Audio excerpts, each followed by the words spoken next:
وَلْتَكُنْ مِنْكُمْ أُمَّةٌ يَدْعُونَ إِلَى الْخَيْرِ وَيَأْمُرُونَ بِالْمَعْرُوفِ وَيَنْهَوْنَ عَنِ الْمُنْكَرِ وَأُولَئِكَ هُمُ الْمُفْلِحُونَ. Dalil pertama yang diangkat oleh Imam Nawawi rahimahullah, ayat yang masyhur dalam surah Al-Imran ayat 185. A'udzu billahi minasyaitonir rajim. Kullu nafsin dha'iqatul maut wa innama tuwaffawna ujurakum yawmal qiyamah. Faman zuhziha 'anil nari wa udkhilal jannata faqad faz wa mal hayatud dunya illa mata'ul ghurur. Setiap yang bernyawa akan merasakan mati. Jadi sehebat apapun kita menjaga kesehatan tadi, ya, sehebat apapun kita melindungi diri kita dari segala macam yang bisa menjadi mara bahaya, tetap akan merasakan mati. Dan hanya pada hari kiamat sajalah diberikan dengan sempurna balasan kalian. Maksudnya nanti hari kiamat akan kita terima balasan sempurna dari amal soleh kita atau hukuman atas perbuatan dosa kita. Barang siapa yang dijauhkan pada hari kiamat dari neraka dan dimasukkan ke dalam surga, maka sungguh dia telah memperoleh kemenangan yang besar. Kehidupan dunia itu tidak lain hanyalah kesenangan yang memperdaya. Dalam arti kata, menipu bagi orang-orang yang tidak tahu hakikat daripada hidup di dunia. Toh dia juga akan melaluinya, dia akan meninggalkannya. Dan semua hanya akan jadi kenangan. Ya. Semua akan jadi kenangan. Kalau kita meninggal dunia, semua orang akan mengenang. Oh, itu bajunya si fulan, itu sepatunya dia, oh itu dompet dia, oh itu rumah dia, oh itu mobil dia, oh itu istri dia, oh itu suami dia, itu anak dia. Dan seterusnya, dan itu hanya hitungan hari. Pastikan hanya hitungan hari. Setelah itu, istri atau suami kita bisa menikah lagi, anak-anak juga akan sibuk dengan aktivitasnya masing-masing, semua pakaian kita akan dibagikan, warisan akan dibagi dan seterusnya. Dan hanya dikenang beberapa hari. Setelah itu sudah menjadi hak orang lain dan kemudian akhirnya mereka pun sibuk dengan kehidupan mereka dan akan terulang lagi. Pada saat mereka meninggal juga akan dikenang menjadi hak mereka hitungan hari. Kita pemilik pertama tidak akan dikenang lagi. Tidak akan dikenang lagi. Semua itu akan hilang. Yang akan bersama kita hanya amal saleh yang selama ini banyak orang lalaikan. Wallahul musta'an. Baik, ayat ini menjelaskan kepada kita semua jiwa akan merasakan mati. Ya. Kemudian juga akan ada pembalasan yang akan kita terima sempurna. Di sini saya katakan tadi, di awal pembukaan kita tidak ada keraguan terhadap janji Allah. Kalau kita berbuat amal soleh pasti akan kita terima. Ya. Dan kalau kita berbuat dosa pasti juga akan ada hukumannya. Kecuali kita sempat bertaubat ya. Kemudian juga dijelaskan kalau orang-orang yang diselamatkan nanti di hari kiamat ya, dari api neraka dan masuk ke dalam surga, sungguh itu kemenangan. Memang ini kemenangan yang sebenarnya. Kalau anda mau cari kemenangan yang sebenarnya hanya ini saja. Nggak ada kemenangan yang lain. Kemenangan dalam permainan, kemenangan dalam peperangan, ini cuma kemenangan semu di dunia sebentar. Tapi kalau kemenangan yang sebenarnya pada saat kita betul-betul kaki ini sudah masuk ke dalam surga. Makanya Imam Ahmad rahimahullah berkata, ya, saya tidak akan pernah atau tidak akan tenang jiwa seorang mukmin sampai kedua telapak kakinya menginjakkan surga. Karena dijamin kalau orang sudah masuk ke dalam surga tidak akan dikeluarkan lagi untuk menuju ke neraka. Beda kalau orang masuk neraka ada kemungkinan dia keluar ke surga bila dia memang ditolong oleh Allah Subhanahu wa taala, karena ada syafaat dari Allah atau karena memang ya, syafaat orang-orang beriman ataupun misalnya memang karena dosanya sudah dibersihkan sehingga sisa amal solehnya saja akan membawa dia masuk ke dalam surga. Ya, tapi kalau di surga, orang kalau sudah masuk tidak akan pernah keluar lagi. Maka target kita itu. Ini kemenangan yang sebenarnya. Dan kemudian yang terakhir pesan Allah Subhanahu wa taala adalah bahwa dunia ini hanyalah kehidupan yang memperdaya atau kesenangan yang memperdaya. Artinya semua akan semu, ya. Misalnya kita rasakan makanan enak nih, lezat sekali. Habis itu selesai. Ya. Lewat makanan itu ukuran sepertiga jari telunjuk kita ini ada garis-garisnya, ke tenggorokan kita sudah tidak kita tahu lagi. Bahkan kita sudah tidak bisa bedain mana daging, mana ikan, mana nasi, mana kentang, ya, dan seterusnya. Di ujung lidah iya, model di depan mata kita sudah makan iya, tapi kalau sudah lewat, maka sudah selesai urusannya. Ya.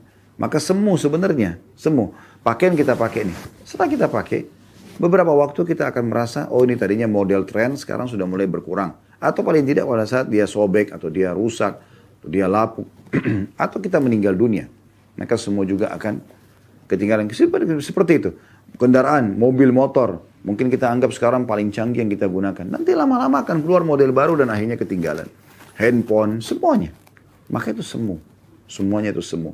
Maka tunggangi dunia ini teman-teman sekalian untuk mendapatkan yang terbaik di akhirat sana. Itu poinnya. Kemudian dalil yang kedua diangkat oleh beliau surah Luqman ayat 34 yang berbunyi a'udzubillahi minasyaitonirrajim wa ma tadri nafsum madza taksibu ghada wa ma tadri nafsum bi ayyi ardin tamut. Dan tidak ada seorang pun yang dapat mengetahui dengan pasti apa yang akan dikerjakannya besok, dan tidak ada seorang pun yang dapat mengetahui di bumi manakah dia akan mati. Saksi bahasan kita akhir potongan ayat ini tentunya. Namun teman-teman sekalian, kita bisa garis bawahi ayat ini menjadi dua bagian. Yang pertama adalah wa ma tadri nafsum madza taksibu gada. Sesungguhnya setiap jiwa tidak akan tahu apa yang dia akan kerjakan besok. Artinya, maksimalkan hari ini. Maksimalkan hari ini. Saya sering bahasakan teman-teman kalau yang sering mengikuti pengajian kami, hari ini adalah hari emasmu wahai muslim. Hari ini maksimalkan. Hari ini hari emasmu. Hari inilah kamu punya kesempatan emas untuk menambah secara kualitas daripada ibadah-ibadah yang sudah kamu kerjakan dan kuantitas pada ibadah yang boleh ditambah kuantitasnya. Contoh Anda sholat duha biasanya 2 rakaat, sekarang Anda kembangkan menjadi 4 rakaat, jadi 8 rakaat dan seterusnya. Kalau biasa Anda baca cuma 10 ayat per hari, maka ayat Al-Quran Anda bisa menambah sekarang menjadi 50 ayat. Ini kesempatan gitu kan. Kalau Anda biasa sedekah dengan 2.000 rupiah, hari ini Anda punya kesempatan untuk bersedekah dengan 10.000 rupiah atau sampai 100.000 rupiah. Kalau Anda pada hari-hari sebelumnya mungkin hanya membaca istighfar 10 kali, sekarang Anda bisa istighfar sampai 100 kali. Ini kesempatan memperbanyak secara kuantitas dan meningkatkan secara kualitas semua ibadah kita di saat hari ini. Karena hari ini adalah hari emas kita. Hari inilah kita masih hidup. Dan inilah umur kita yang sebenarnya. Ya, ini umur kita yang sebenarnya. Kalau masa lalu Anda penuh dengan dosa, hari ini juga emas untuk bisa bertobat kepada Allah Subhanahu wa taala. Sehingga bersihlah dosa-dosa kita itu. Bahkan Allah Subhanahu wa taala dengan rahmatnya luas ya menyebutkan ya, dalam surah Al-Furqan, ulaika alladziina yubaddilullahu sayyi'atihim hasanat. Mereka adalah orang-orang yang Allah ganti dosa-dosa mereka menjadi pahala. Jadi ada orang subhanallah karena taubatnya nasuha benar-benar kembali kepada Allah SWT, Allah ganti dosa-dosa mereka menjadi pahala. Padahal tadinya dosa. Ya karena mereka tulus, mereka sudah berjanji sama Allah tidak akan mengulanginya, maka akhirnya mereka pun diselamatkan oleh Allah Subhanahu wa taala dengan digantikan dosa-dosa mereka menjadi pahala. Jadi maksimalkan hari ini. Esok hari bukan hari kita. Kita tidak pernah tahu. Kalau kita masih hidup lagi besok, berarti itu dihitung hari. Hari ini kita bahasakan gitu kan. Kalau kita masih hidup besok, kita akan mengatakan, oh ini hari ini. Ini hari itulah milik kita. Selama Allah masih kasih umur, maka maksimalkan. Ya. Perbanyak amal soleh, tingkatkan kualitas dan kuantitas sebagaimana kami jelaskan tadi, atau Anda bertobat dari dosa-dosa masa lalu Anda. Ya.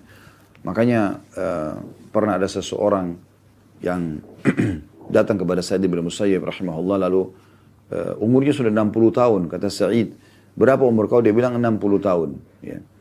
Kata Sa'id rahimahullah, sesungguhnya kau telah 60 tahun menuju ke Tuhanmu. Maka orang itu mengatakan, inna lillahi wa inna ilaihi raji'un. Kami milik Allah, kami akan kembali kepada Allah. Lalu kata Sa'id, apa kau tahu makna apa yang kau ucapkan itu? Orang itu mengatakan, dia terdiam. Kemudian Sa'id mengatakan, sesungguhnya makna katamu itu adalah kami milik Allah dan kami pasti akan kembali kepada Allah. Dalam arti kata, siapa yang tahu dia akan kembali kepada Tuhannya, dia akan juga mempertanggungjawabkan perbuatan-perbuatannya. Oleh karena itu harus hati-hati, gitu kan. Maka orang itu pun ketakutan. Lalu dia mengatakan, lalu apa solusinya? Ya. Kata Sa'id, mudah sekali. Ya. Orang itu mengatakan, apa itu?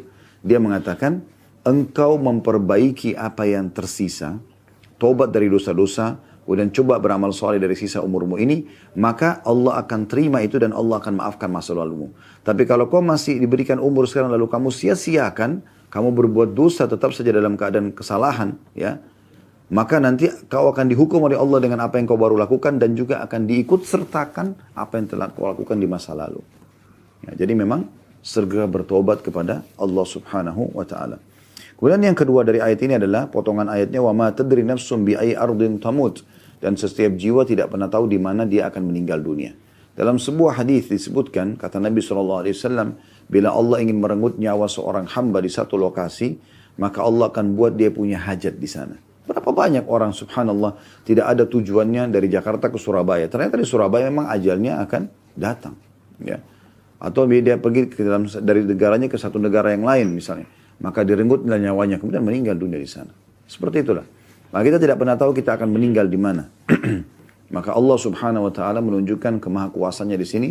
Pasti jiwa itu akan meninggal di tempat yang sudah Allah subhanahu wa ta'ala tentukan. Ya. Kemudian dalil yang ketiga yang diangkat oleh beliau, firman Allah SWT dalam surah An-Nahl ayat 61. A'udzu billahi minasyaitonir rajim. Fa idza jaa ajaluhum la yasta'khiruna sa'atan wa la yastaqdimun. Maka apabila ajal mereka tiba, maka tidak akan dapat meminta penundaan atau percepatan sesaat pun. Jadi kalau sudah datang detik itu, di tempat itu, kita akan meninggal dunia.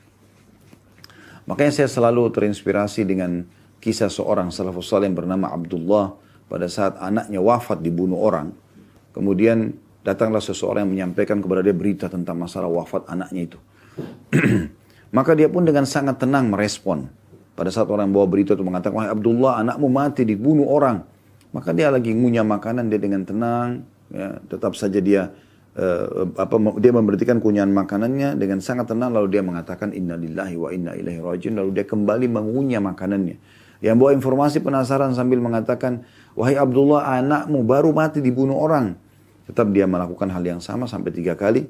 Maka kemudian orang itu penasaran mengatakan, bagaimana bisa kau tetap makan, tenang makan, sementara saya lihat depan mata saya sendiri anakmu ditusuk oleh orang, mati, terbunuh. Mungkin pikiran orang yang bawa berita ini, dia akan panik, dia akan mencari siapa pembunuhnya lalu membalas dendam. Itu pikiran normalnya manusia yang tidak mengikuti atau tidak mengikuti kehidupan dia ini dengan keimanan atau menyelimuti kehidupannya dengan keimanan. Maka Abdullah mengatakan, duduklah. Sesungguhnya anak saya mati, dia mengatakan bukan karena ditusuk oleh orang, tapi karena ajalnya sudah datang. Ini keyakinan seorang muslim. Ya.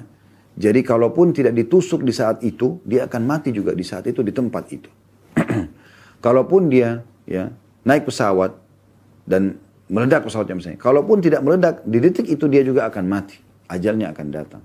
Kalaupun tidak tenggelam di lautan, di detik itu dia akan meninggal juga. Seperti itulah kurang lebih gambarannya. Jadi seseorang muslim harus yakin gitu, bahwasanya ajal kalau datang pasti akan tepat waktu, ya, tepat sasaran dan tidak akan pernah terlambat sesaat pun.